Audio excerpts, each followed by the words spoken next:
Shalom. హెబ్రీలకు రాసిన పత్రిక 6వ అధ్యాయము 12వ వచనము. Hebrews chapter 6 verse 12.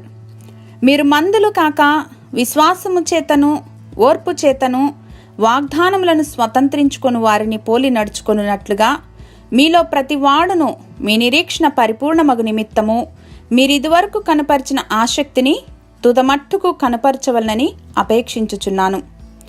విరిగి నలిగిన హృదయములు గల వారికి యెహోవా ఆసన్నుడు, నలిగిన మనస్సు గల వారిని ఆయన రక్షించును. కష్టాలు లేదా ఇబ్బందులు వచ్చినప్పుడు ఇంతకాలం ఆదుకున్న దేవుని కృపను బట్టి ఓర్పు చేత విశ్వాసము చేత నిరీక్షించటానికి బదులు దేవుని నుండి దూరమై అనేక మంది జారిపోతూ ఉంటారు. ఈ స్థితి అత్యంత ప్రమాదకరమైనది.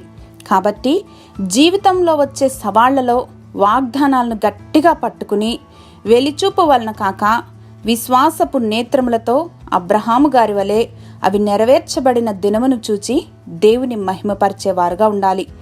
We have to have the lens of God. ఆసక్తి విషయంలో మాంద్యులు కాక ఆత్మయందు తీవ్రత గలవారై ప్రార్థన యందు పట్టుదల కలిగి ఉండాలని పరిశుద్ధ లేఖనాల ద్వారా దేవుడు మనకు జ్ఞాపకం చేస్తూ ఉన్నారు. పట్టుదలతో దేవుని వాగ్దానాలను పట్టుకుంటే పట్టు విడవవు దేవుని యొక్క ఏ ఆశీర్వాదాన్ని కూడా.